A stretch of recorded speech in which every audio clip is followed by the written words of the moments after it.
Hi hello అందరికి నమస్తే. నిన్న వైఎస్ షర్మిల గారు తన కుమారుడి రాజకీయ రంగ ప్రవేశం గురించి చంద్రబాబు నాయుడు గారికి అవసరమైతే ఖచ్చితంగా రంగంలో దిగుతాడని చెప్పి ఆమె కామెంట్ చేసిన తర్వాత రెండు తెలుగు రాష్ట్రాలు అనుకోండి లేదా ఆంధ్రప్రదేశ్ సంబంధించి చూద్దాం. ఆంధ్రప్రదేశ్లో ఉన్నటువంటి ఏ సమస్య కూడా ఈ మీడియా కనిపించలేదు. అసలు అవసరం లేనటువంటి అంశాన్ని ఒక డిబేట్గా పెట్టి మిగతా అన్ని సమస్యలను వదిలేసి దీని గురించే డిబేట్ పెట్టారు. కనీసం ఈ డిబేట్ పెట్టినోడికి లేకపోయినా డిబేట్లో పాల్గొన్నటువంటి మేధావులు ఉన్నారు. అసలు ఈ చర్చ అవసరమా అని కూడా వాళ్ళు మాట్లాడలేదు. చెల్లెలి పగ, జగన్మోహన్ రెడ్డికి జైలుకి పంపిద్దాం, పులివెందులలో వైఎస్ రాజారెడ్డి అంటే షర్మిల గారి కుమారుడు రాజారెడ్డిని దింపితే అప్పుడు జగన్ జైల్లో ఉంటే మరి పోటీ చేయడానికి ఎవరుంటారు? వైఎస్ భారతి గారు ఉంటారు. మరి వీళ్ళిద్దరు పోటీ చేసినప్పుడు ఖచ్చితంగా రాజారెడ్డి గెలుస్తాడు. వీళ్ళ కుటుంబ గొడవలు ఇవన్నీ చూసి ప్రజలు విరక్తి చెందితే బీటెక్ రవి గెలుస్తాడు. టీడీపీ జెండా బాదుతారు. అక్కడ వైఎస్ఆర్ కుటుంబ ఆధిపత్యానికి చర్మగీతం పాడేస్తారు. ఇది వీళ్ళు మాట్లాడుతున్నది. వీళ్ళు కానీ షర్మిల గారు కానీ ఆకాశానికి నిచ్చెన వేస్తూ ఉన్నారు. పులివెందులను టచ్ చేయడం నాకు అర్థం కాదు. జగన్మోహన్ రెడ్డి ముఖ్యమంత్రి అవుతాడా కాదా అనే విషయం పక్కన పెడదాం. పులివెందుల వరకు జగన్మోహన్ రెడ్డి గారిని టచ్ చేయడం అసాధ్యమైనటువంటి పని. మెజారిటీ తగ్గించవచ్చు మీ అధికార బలాన్ని ఉపయోగించి, ఇంకా ఏదైనా చేయొచ్చు, కానీ ఓడించడం మాత్రం చాలా చాలా కష్టం. దరిదాపుల్లో కూడా పోలేరు. ఇది నేను రాసిస్తా. ఒకవేళ ఇదే అక్కడ ఓడిపోతే కనుక నేను నా ఈ జర్నలిజం జీవితానికి ఫుల్ స్టాప్ పెట్టి మళ్ళీ మీడియా ముందు కూడా రాను, కెమెరా ముందు కూడా రాను, ఒక వీడియో కూడా చేయను. అంత గ్యారంటీగా చెప్పగలను. అంటే కొంతమంది లీడర్లు కొన్ని నియోజకవర్గాలు ఆ రకంగా ఉంటాయి. ఎన్ని చేసినా కూడా ఏం చేసినా కూడా ఆ ప్రజలు ఆ వ్యక్తిని దూరం చేసుకోరు. అట్లా ఒక పులివెందులతో జగన్ గారికి ఆ కుటుంబానికి ఒక అనుబంధం ఉంది. ఇక్కడ జగన్ గారితో ఉన్నటువంటి ఎమోషనల్ కనెక్షను షర్మిల గారితో లేదు. ఒకప్పుడు ఉండేది, ఇప్పుడు లేదు. సో కాబట్టి జగన్ గారి ప్లేస్లో అక్కడ ఎవరిని వాళ్ళు ఊహించుకోరు. సో వీళ్ళన్నీ పకటికలనమాట.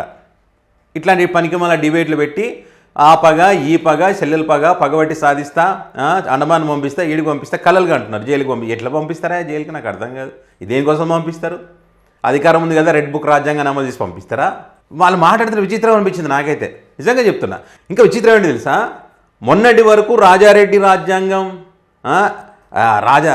రాజారెడ్డి రక్త చరిత్ర, ఇట్లా వైఎస్ రాజారెడ్డి గురించి ఇష్టం వచ్చినట్టుగా ఇష్టం వచ్చినట్టు డిబేట్ పెట్టిన ఆ పేరు అంటే మనకు మండింది. ఇప్పుడు ఆ పేరు పెద్ద పెద్ద అక్షరాలతో వేస్తూ వైఎస్ రాజారెడ్డి రాజకీయ రంగ ప్రవేశం, జగన్ పని కథం, ఇట్లా ఆ టైటిల్స్ పెడుతున్నాం. ఇప్పుడు అని చూడండి ఎట్లా ఉందో. మనకు అవసరం లేని మనకి ఇప్పుడు ఏదైనా మనం ఒక వ్యక్తిని జగన్ గారిని తక్కువ చేయాలనుకో ఏ పేరునైనా వాడతాం, ఎట్లనైనా వాడతాం. ఇప్పుడు అట్లనే వాడుతూ ఉన్నారు. ఎందుకంటే షర్మిల గారు ఏం చెప్పారు? చంద్రబాబు నాయుడుకి అవసరం వచ్చినప్పుడు అన్నది. ఈ రకంగా డిబేట్లు పెడుతున్నారనమాట. అసలు రాష్ట్రంలో ఇప్పుడు ఈరోజు చూడండి, మెడికల్ కాలేజీలకు సంబంధించినటువంటి ఇష్యూ నడుస్తుంది. దాని గురించి మనం డిబేట్ పెట్టామా? లేదు. యూరియాకి సంబంధించి రైతులు రోడ్డు ఎక్కి మరి నిరసన వ్యక్తం చేస్తూ ఉన్నారు, కన్నీళ్ళు పెట్టుకుంటున్నారు. ఈ ఏమంటారు సీజన్, ఇది పొలాల్లో పనిచేసుకునేటువంటి సీజన్. ఇది వదిలేసి క్యూ లైన్లో నిలబడాల్సినటువంటి పరిస్థితి వచ్చిందని చెప్పి కన్నీళ్ళు పెట్టుకుంటున్నారు. దాని గురించి మనం డిబేట్లు పెట్టామా? రాష్ట్ర ఆర్థిక పరిస్థితి మరి దారుణంగా తయారైంది. లక్షల కోట్లు అప్పు చేస్తూ ఉన్నారు. మరి ఇప్పుడు వెనిజులా కదా, శ్రీలంక అవదా? దాని గురించి మనం చర్చ పెట్టామా? ప్రతి నెల జిఎస్టీ తగ్గుతూ వస్తుంది. ఎందుకు తగ్గుతుంది, ఏంటి దాని కారణాలు అంటే దాని గురించి మనం చర్చ పెట్టామా? లేదు. దివ్యాంగులకు సంబంధించి 1,00,000కు పైగా పింఛన్లు తీసేస్తారు వెరిఫికేషన్ పేరుతో. వాళ్ళు రోడ్లపైనకి వచ్చి పెట్రోల్ పోసుకొని తగలబెట్టుకునే పరిస్థితికి వచ్చారు. దాని గురించి మనం డిబేట్ పెట్టామా? లేదు. అదేవిధంగా ఒక మూగ బాలిక పైన అత్యాచారం చేసేటువంటి పరిస్థితి వచ్చింది. దాని గురించి ఇలా డిబేట్ పెట్టామా? ఏం జరుగుతుంది రాష్ట్రంలోని? మనం అది పెట్టాం. మరి ఇదే కాకుండా ఒక కానిస్టేబుల్ పైన కొంతమంది యువకులు మద్యం మత్తులో దాడి చేశారు రీసెంట్గా. నిన్న ఆ వీడియో క్లిప్పింగ్ సోషల్ మీడియా వేదిక పెద్ద ఎత్తున వైరల్ అవుతుంది. దాని గురించి మనం ఏమైనా డిబేట్ పెట్టామా? లేదు. ఈ డిబేట్లను పెట్టారనుకోండి, ఇప్పుడు మీరు గొప్పగా చెప్తున్న జాకిలు పెట్టి లేపుతున్న ప్రభుత్వం, ఆహా ఓహో మంచి ప్రభుత్వం, ప్రజలు పండగ చేసుకుంటున్నారని మనం చెప్తున్నాం కదా.